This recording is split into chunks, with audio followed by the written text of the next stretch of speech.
অনেকেরই প্রশ্ন এটা যে ভালোবাসা দিবস উপলক্ষে আমি কোনো নষ্টামি করলাম না, অবৈধ প্রেম প্রীত করলাম না, আমি এই দিবস উপলক্ষে আমার স্ত্রীকে আমি উইশ করলাম, তাকে ভালোবাসলাম, তাকে আই লাভ ইউ বলে লিখে পাঠালাম, মেসেজ পাঠালাম, বার্তা দিলাম, অথবা আমার মাকে বাবাকে ভালোবাসা প্রকাশ করলাম এই দিবস উপলক্ষে, তাহলে এটা করা যাবে কিনা? উত্তর হলো না, কখনো এটা করা যাবে না। এটা করা একজন মুমিনের জন্য কোনো অবস্থাতে জায়েজ নাই। অন্যায়কে প্রতিষ্ঠা করা, অন্যায়কে প্রচার করা, অন্যায় গা বাসানো, অন্যায়কারীদের সঙ্গে সাদৃশ্য গ্রহণ করা, এটা তাদের দলভুক্ত হওয়ার একটা অন্যতম উপায় এবং মাধ্যম।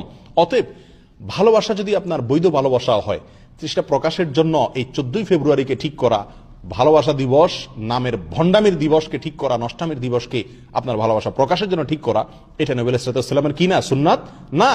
নবী আলাইহিস সালামের সুন্নাত তো হলো যে আপনি যদি কাউকে ভালোবাসেন তো তিনি বলেছেন তাকে তাৎক্ষণিক জানায় দেন, 14 ফেব্রুয়ারি পর্যন্ত অপেক্ষা করেন না আই লাভ ইউ বলবেন। আপনি যদি ভালোবাসেন বউকে তাহলে এখনই জানাই দেন। অতএব 14 ফেব্রুয়ারি আসলে আপনি বউকে, মাকে, সন্তানকে, বাবাকে ভালোবাসি এই কথা বলবেন, এটা ঠিক না। এটা বলা মানেই তাদের এই নষ্টামিকে প্রমোট করা, এটাকে সমর্থন করা, এটাকে প্রচার করা। আপনি যদি তাদের প্রতি ভালোবাসা থাকে তো সেটা এখনই প্রকাশ করে দেন, যখন ভালোবাসা ফিল করেন তখনই জানাই দেন। এটা নবী সাল্লাল্লাহু আলাইহি ওয়াসাল্লামের সুন্নাত। 14 ফেব্রুয়ারি পর্যন্ত অপেক্ষা করার কোনো প্রয়োজন এবং যৌক্তিকতা নাই। বরং আপনি যদি ওই দিনে এটা বলেন তাহলে কেমন যেন ওই নষ্টামি যারা ছড়াতে চায় আমাদের সমাজে তাদেরই কি করলেন? মার্কেটিং করলেন। আল্লাহ তাআলা আমাদেরকে বুঝার তৌফিক দান করুন।